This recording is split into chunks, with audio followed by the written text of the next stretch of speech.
열왕기상 19장 4절부터 8절까지 봉독해 드립니다. 자기는 광야로 하루 길을 가서 로뎀나무 아래 앉고 자기를 위하여 죽기를 구하여 이르되 이제는 족하오니 여호와여 내 생명을 거두시옵소서. 나는 내 조상들보다 나은 자가 아니니다 하더라. 그가 로뎀나무 아래 누워 자더니 한 천사가 그를 어루만지며 그에게 이르되 일어나 먹으라 하니 그가 바라보니 숯불에 구운 떡 한 덩이와 물 한 병이 그의 머리맡에 있더라. 그가 먹고 마시고 다시 누웠더니 여호와여 천사가 다시 두 번째 와서 그를 어루만지며 이르되 일어나 먹으라. 네가 가는 길이 내게 너무 길기 때문이라 하니 그가 일어나 먹고 마시고 그 음식의 힘으로 40주야를 가서 하나님의 산 호렙에 이르니라. 아멘.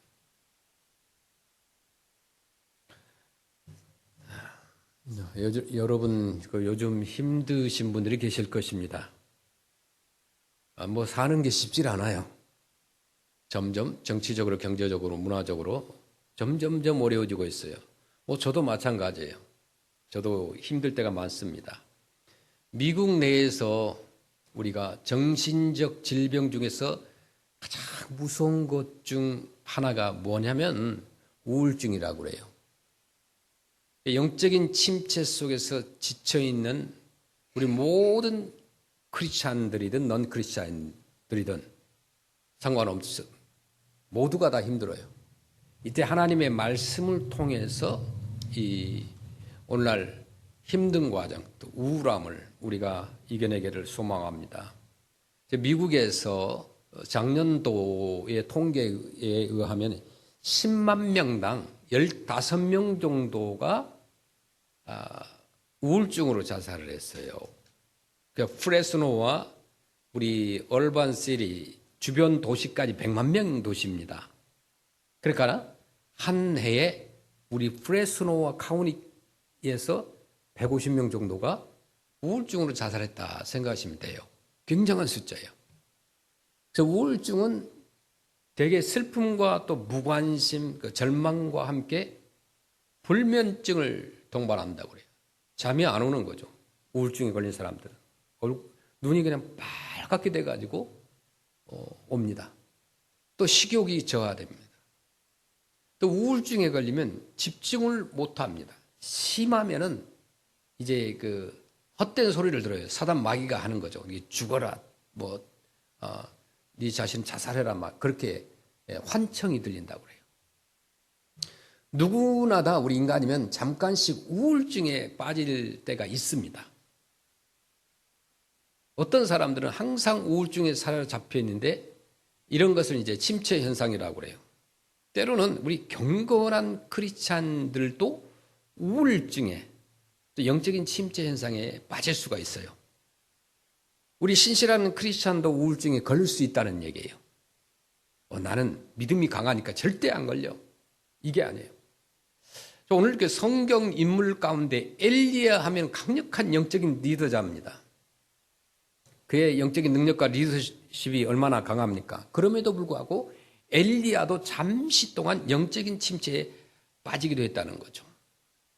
오늘은 그 엘리야의 영적인 침체와 회복을 통해서 어떻게 영적인 침체에서 박차고 나왔는지를 우리가 살펴보겠습니다. 엘리야의 영적인 침체의 원인이 그럼 뭐냐 이게. 원인을 알면 치료가 금방 되잖아요. 첫째, 과중한 사역과 스트레스가 있었습니다. 역설적이기는 하지만은 그 많은 경우 영적인 지도자의 최악의 영적 침체는 최고의 영적 승리 바로 다음에 온다는 겁니다.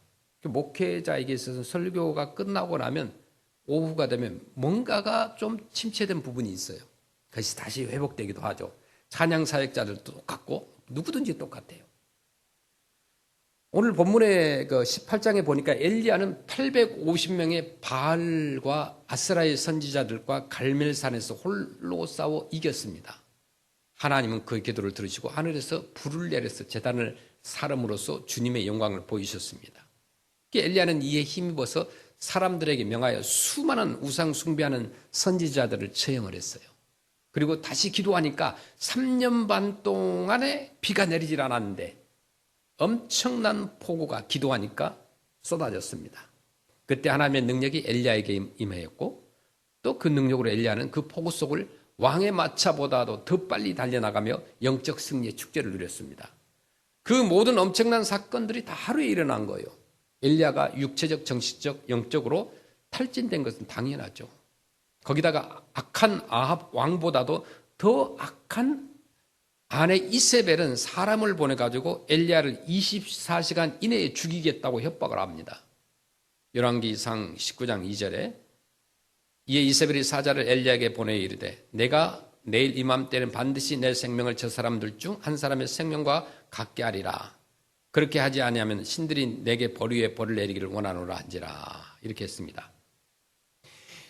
이렇게 이세벨이 이제 엘리야를 죽이겠다고 하니까 엘리야는 놀래가지고 생명을 보존하기 위해서 단숨에 100km 이상 떨어져 있는 부엘세바까지 도망을 갑니다.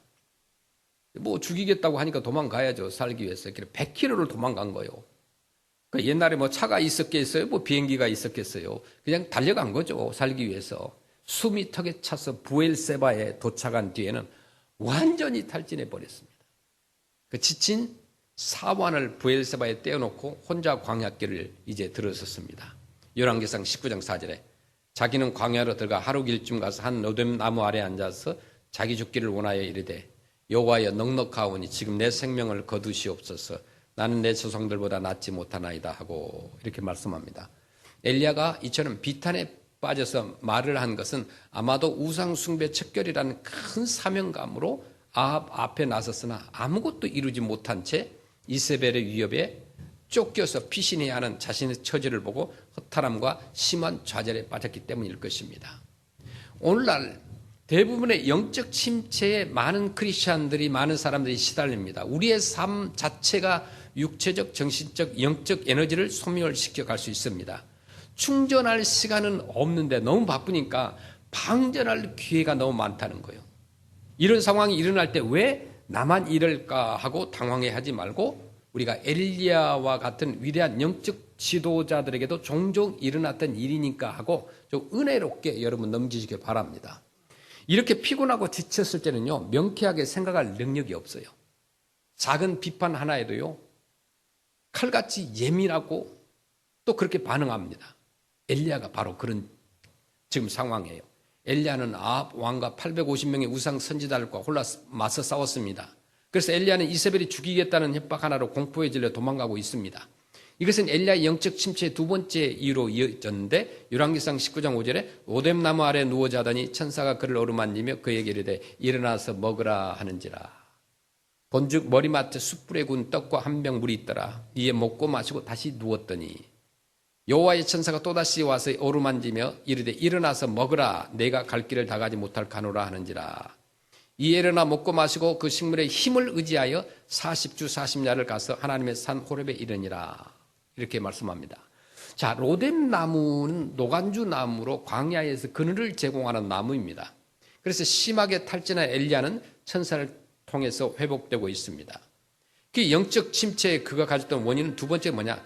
지나친 염려와 확대 해석으로 우울했습니다. 탈진하여 예민한 엘리야는 이세벨의 협박에 너무나 예민하게 반응합니다. 그래서 공포에 사로잡힌 엘리야가 하나님께 부르짖죠. 엘리야가 19장 19절에 9절에 엘리야가 그곳 굴에 들어가 거기서 머물더니 여호와의 말씀이 그에게 임하여 이르시되 엘리야 내가 거기서 무엇을 하느냐? 그가 대답하되 내가 만군의 여호와 하나님께 열심히 유별하오니 이는 이스라엘 자손이 주의 언약을 버리고 주의 제단을 헐며 칼로 주의 선지자들을 죽였으며며 오직 나만 남았거늘 그들이 내 생명을 찾아 빼앗을 하나이다. 자, 엘리야는요 지금 공포에 사로잡혀서 어쩔 줄을 모르고 있습니다. 그러면서 모두가 다 나를 미워합니다. 모두가 나를 죽이려고 합니다. 그렇게 지금 절망 가운데 있어요. 그러나 사실은 그게 아니에요. 모두가 다 엘리야를 죽이려고 한 것이 아니라 미워한 것이 아니라 이세벨 한 사람만이 지금 엘리야를 죽이려고 합니다. 그리고 그 이세벨도요 실제로 엘리야를 죽이려는 것이 뭐 분명한 게 아니었어요. 왜냐하면 엘리야를 진짜 죽이려고 싶었으면 지도세도 모르게 그냥 자객을 보내가지고 습격하지 괜히 사람들을 보내가지고 뭐 내가 내일 해 떨어지기까지 널 죽일 거야 하고 뭐 경고하지 않았을 것입니다. 그것은 마치 도망가라고 알려주는 격이랑 똑같죠. 그래서 이세벨은 악한 여자였지만 상황 판단이 빨랐어요. 왜냐하면 갈멜산에서 엘리야를 통해서 보여준 하나님의 영광으로 인해서 이스라엘 모든 백성이 이제 엘리야를 두려워하고 존경하기 시작하죠. 확 달라진 그 민심을 이세벨이 모를 리가 없습니다. 이세벨은 엘리야를 쉽게 죽일 수 없었어요. 그러다가 백성들이 폭동을 일으켜가지고 궁으로 쳐들어오면 어떻게 되겠어요? 경솔한 행동은 걷잡을 수 없는 사태를 불러올 수 있었습니다. 그래서 이세벨은 엘리야에게 사자를 보내서 죽이겠다고 위협하는 고도의 심리전을 택한 거예요. 그녀는 엘리야가 겁을 집어먹고 달아날 것이라고 예상했을지도 몰라요. 그러면 모든 백성들은 엘리야도 결국은 자기 목숨 아까운 것만 아는 겁쟁이일 뿐이라고 실망케 될 것이라고 생각을 했어요. 그래서 그녀의 작전은 그대로 적중을 했습니다. 자, 경건한 영적 지도자들도 똑같은 실수를 저지릅니다. 현실이 힘드니까 당장 닥친 상황을 너무 확대 해석한 때가 있어요.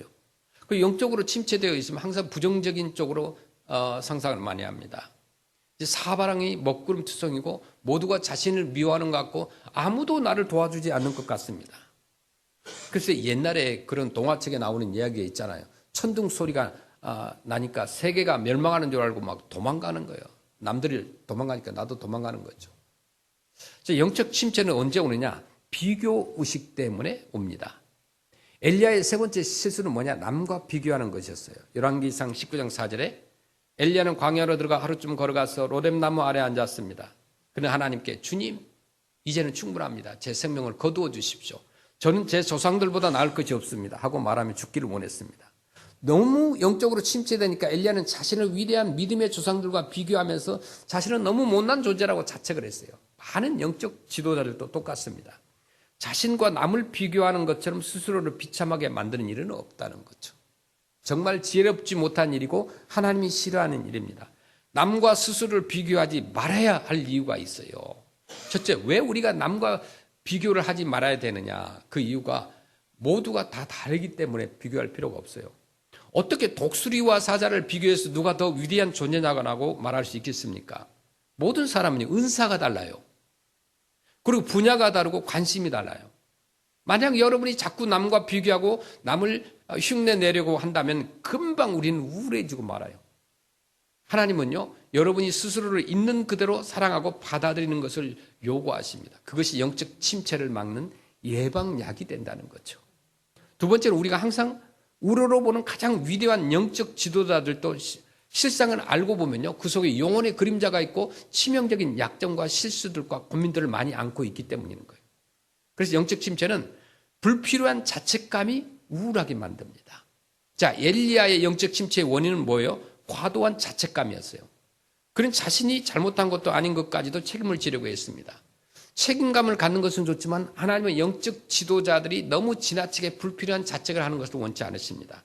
하나님은 우리를 부르신 그 자리에서 묵묵히 온유하게 사명을 감당하기를 원하신다는 거예요. 기죽지 말고 또 움츠리지 말고 당당하게 최선을 다하고 하나님께 결과를 맡기는 자세를 원하신다는 거죠. 자, 엘리야가 실패했다고 생각했지만 그것은 그의 느낌이지 현실은 아니었어요. 자, 우리는요, 이처럼 감정의 현실을 넘어서 오판할 때가 종종 있습니다. 관점을 바꾸어 보면 실제로 우리가 알 수 있어요. 하나님이 인도하고 계신다는 확신을 여러분 갖기를 소원합니다. 영적 침체는 또한 공동체의 관심 부족이 우울증을 만들었습니다.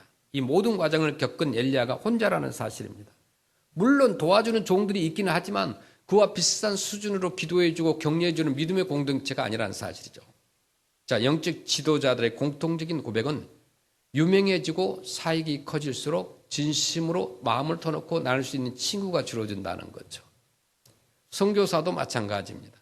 함께 의견을 나누고 위로를 받고 격려해주는 동역자가 필요한데 그런 이가 없다면 얼마나 힘들겠습니까?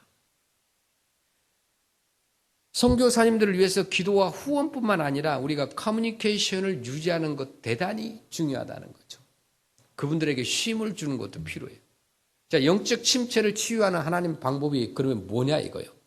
자, 첫째, 육체의 필요를 채워주시면 믿어야 돼요.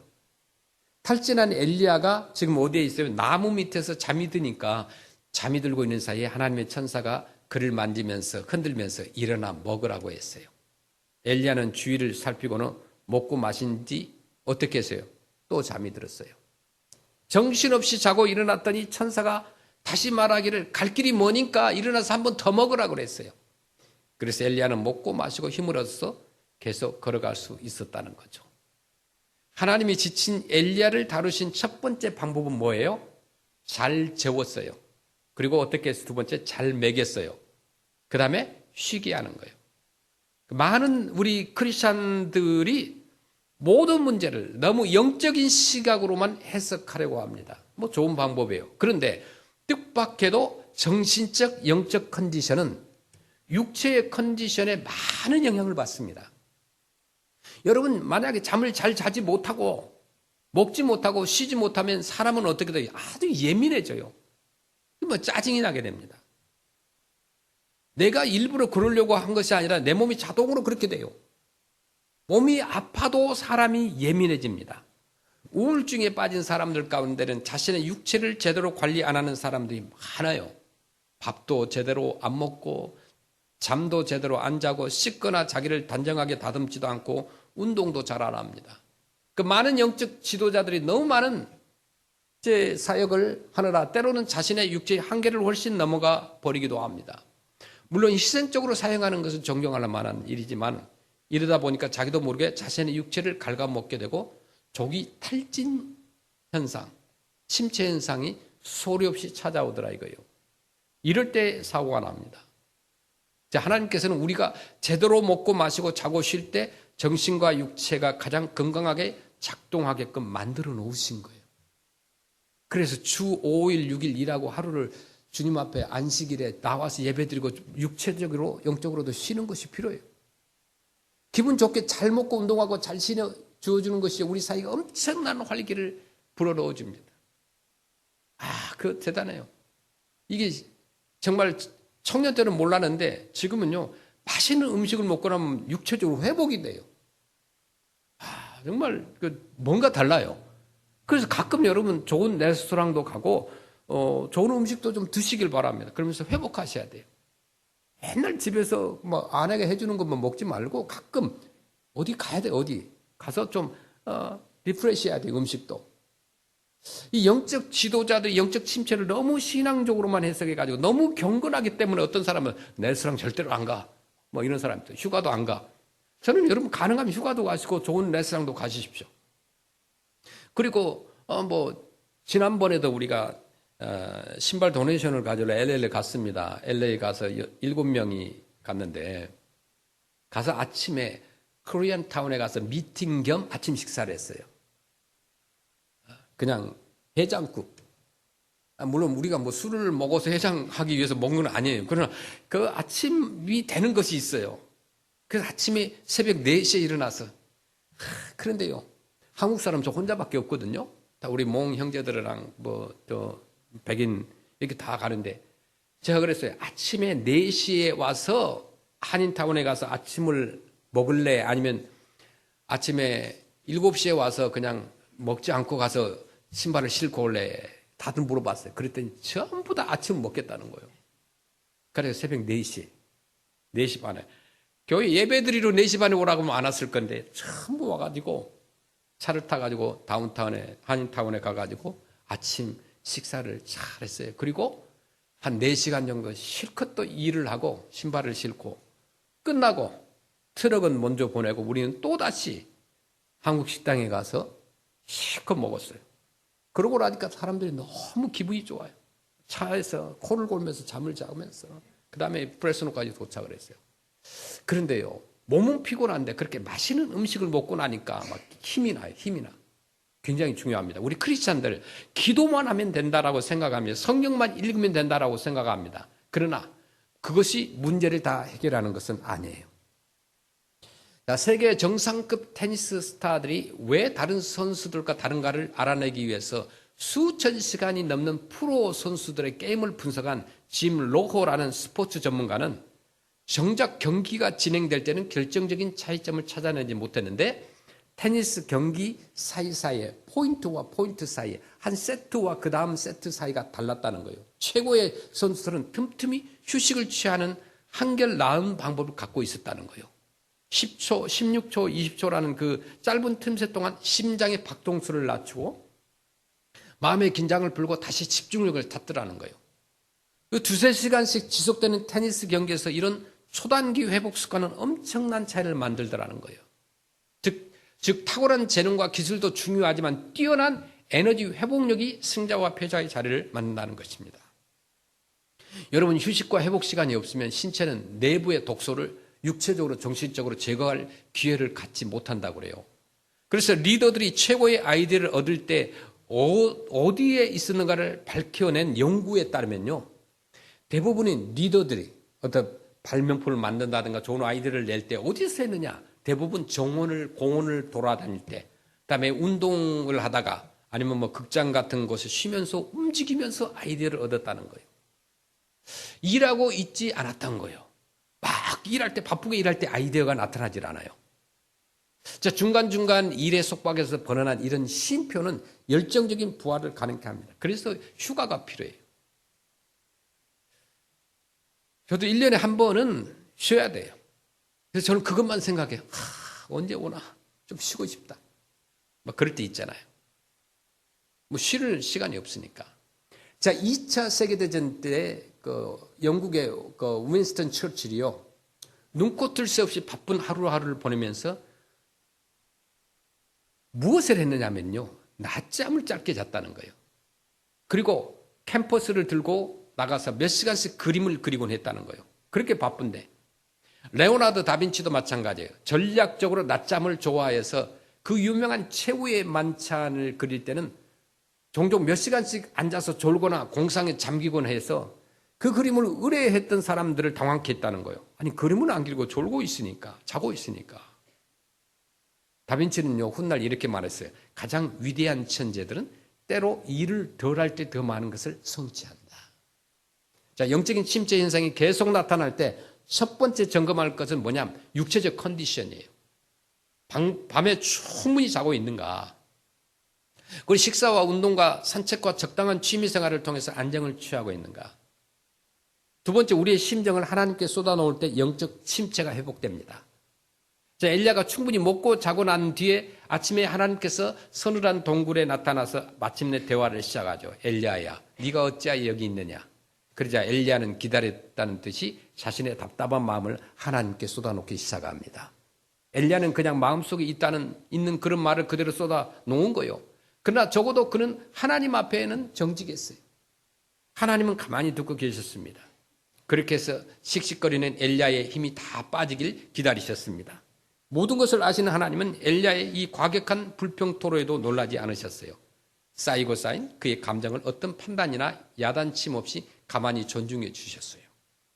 자, 우리가 침체되고 힘들 때 하나님께서는 우리 자신 안에 있는 분노와 답답한 마음을 송두리째 하나님께 쏟아내기를 원하시는 거예요. 그래서 교회가 필요한 거예요. 와서 쏟아내야 돼. 하나님 앞에. 그냥 울부짖어야 돼. 세 번째, 하나님을 새롭게 체험하면 영적 침체가 회복이 됩니다. 엘리야의 영적 침체를 다루시는 하나님의 세 번째 방법은 뭐냐? 하나님을 새롭고 뜨겁게 체험할 수 있도록 와서 만나 주셨다는 거예요. 열왕기상 19장 11절에 여호와께서 말씀하시죠. 너는 나가서 산 위에서 내 앞에 서라 그랬어요. 그리고 12절에 지진 뒤에 불이 있었으나 그 불 속에도 여호와께서 계시지 않았습니다. 불 뒤에 아주 부드럽고 작은 음성이 있었습니다. 하나님께서 엘리야를 산 위에 세우셨어요. 그리고 하나님이 지나가시는데 산을 가르고 바위를 부수는 강한 바람이 먼저 일어났습니다. 그러나 하나님은 그 가운데 계시지 않는 거예요. 그 다음엔 땅을 흔드는 지진이 일어났으나 또 그 가운데서도 하나님이 계시지 않았습니다. 세 번째, 불이 있었는데 하나님은 그 불 가운데 안 계셨습니다. 마침내 불 다음에 세미한 소리가 나는데 그때서야 비로소 엘리야는 하나님의 임재를 느꼈다는 거죠. 본문에 나타나는 네 가지 현상을 우리가 주목해야 돼요. 크고 강한 바람, 지진, 불, 그리고 세미한 소리. 사실 엘리야는 처음 세 가지 현상인 바람과 지진과 불을 통해서 하나님이 나타날 것을 기대했을 거예요. 그러나 하나님이 자신을 드러내는 방식은 엘리야가 기대했던 것과는 전혀 달라서요. 계시지 아니하다는 말씀이 세 번이나 반복되는 것을 우리가 알아야 돼요. 하나님께서는 사람들이 생각하는 것처럼 뭐 강한 바람이나 지진이나 불 같은 특이하고 요란한 방식으로 자신을 나타내지 않으십니다. 그것들은 별 노력을 안 기울여도 금방 알 수 있는 아주 스펙터클한 방식이었어요. 아주 세미한 소리는 아주 세심한 주의를 기울이지 않으면 들을 수 없어요. 천둥 소리는 누구나 다 들어요. 그러나 세미한 소리는 조용하게 하나님과의 관계를 기도를 하고 있거나 어떤 큐티를 할 때 조용한 만남이 있을 때도 있는 거예요. 사람들이 기다리는 엄청난 종교적 현상이 아니었어요. 하지만 하나님께서는 세미한 소리 가운데 오셨다는 거예요. 자, 오늘날도 하나님은 우리에게 잠잠하고 고요한 가운데 오셔서 말씀하십니다. 부드럽고 잔잔한 음성으로 말씀하세요. 엘리야는 전혀 알지 못하던 새로운 방법으로 하나님 만났고 그분을 통해서 영적인 재충전을 얻었습니다. 찬양을 부르고 자연 속을 걷고 말씀을 묵상하며 그분의 은은한 음성을 여러분 들으시기를 소원합니다. 깊고 친밀한 하나님과의 교제의 회복은 가장 확실한 영적 침체 해결 방법이라는 거죠. 네 번째, 시선을 돌려서 하나님의 일을 시작할 때 영적 침체가 회복됩니다. 미국의 이게 세계적인 세일즈 트레이너인 톰 홉킨스는 성공 후 쇼크에 대비하라라고 충고했습니다. 행복해지려면 지속적으로 새로운 목표를 만들어내야 한다는 거죠. 열왕기상 19장 15절에 여호와께서 그에게 이르시되 너는 내 길을 돌이켜 광야를 통하여 다메섹에 가서 이르거든 하셀에게 기름을 부어 아람의 왕이 되게 하고 너는 또 님시의 아들 예후에게 기름을 부어 이스라엘 왕이 되게 하고 아벨 모올라 사밧의 아들 엘리사에게 기름을 부어 너를 대신하여 선지자가 되게 하라. 이렇게 말씀합니다. 엘리야를 쉬게 하시고 새롭게 만나주신 하나님은 즉시로 엘리야에게 새로운 사명을 주셨습니다. 그것은 뭐냐? 이스라엘을 향하여 하나님의 정의를 집행할 세 명의 새로운 지도자 하사엘과 예후와 엘리사를 세우는 일이었습니다. 하나님은 아주 희한하게도 엘리야의 불만에 하나도 대답하지 않으셨습니다. 마치 아무 말도 듣지 않으신 것처럼 엘리야를 완전히 새로운 사역의 장로로 인도하십니다. 바로 여기에 인간의 상상을 초월하는 놀라운 하나님의 지혜가 있습니다. 영적 침체는요, 자기중심적 사람들에게 찾아오는 현상이라는 말이 있습니다. 우리는 너무 어떤 자신의 문제에 집중하여 또 오래 붙들고 앉아 있음으로써 문제를 더 악화시킬 때가 있어요. 문제를 문제화시킴으로 더 큰 문제로 만듭니다. 물론 적당한 휴식과 새로운 영적 재충전은 필요하지만 너무 오랜 영적 침체를 붙들고 앉아있으면 큰일 납니다. 그래서 어느 시점에서는 훌훌 털고 일어나서 아무 일도 없었던 것처럼 팔소매를 걷어붙이고 하나님의 일을 하기 시작해야 한다는 거죠. 그리고 다른 사람들과 소통과 친교를 가지면 영적 침체에서 회복이 됩니다. 영적 침체를 회복하는 마지막 처방은 뭐냐? 다른 믿음의 형제 자매들과 교제의 네트워킹을 갖는 거예요. 자, 열왕기상 19장 18절에 그러나 내가 이스라엘 가운데 7,000명을 남기리니 다 바알에게 무릎을 꿇지 아니하고 다 바알에게 입맞추지 아니한 자니라 하시니라. 왜 하나님께서 이 말을 엘리야에게 하셨을까요? 이 말씀의 숨은 의미는 이렇습니다. 엘리야야, 너는 열심히 사역하는 영적 지도자는 너 혼자인 것처럼 말하는구나. 그러나 나는 너와 같은 사람들을 7,000명이나 이 땅 곳곳에 준비시켜 놓았다. 혼자만 외로워하지 말고 그들을 생각하고 용기를 가져라. 그들을 찾아서 함께 격려하고 교제해봐라. 그런 겁니다. 동시에 하나님은 엘리야가 엘리사라는 젊은이를 만나게 인도하시는데 이 엘리사는 그때부터 엘리야의 제자요 동역자로 평생을 함께하다가 엘리야의 뒤를 잇는 후계자가 됩니다. 열왕기상 19장 20절에 엘리사가 그를 떠나 달려가서 이르되 청하건대 내가 내 부모와 입맞추고 당신을 따르리다. 엘리야가 그에게 이르되 돌아가라. 내가 내게 어떻게 행하였느냐 하니라. 엘리사가 그를 떠나 돌아가서 한 결이 소를 취하여 잡고 소의 기구를 불살라 그 고기를 삶아 백성에게 주어 먹게 하고 이러고 엘리야를 따르며 수종하였더라. 그러니까 영적 지도자로서 시간이 흐르면 흐를수록 많이 맡은 책임이 막중해지면 해질수록 다른 영적 지도자들과 활발히 교제해야 할 필요를 절실히 느낍니다. 자, 외로운 크리스찬은요, 영적 침체에 훨씬 쉽게 빠져듭니다. 주위에 좋은 믿음의 형제와 자매들을 찾아서 함께 친밀한 공동체를 나누어져요. 단 흉을 보지 마시고.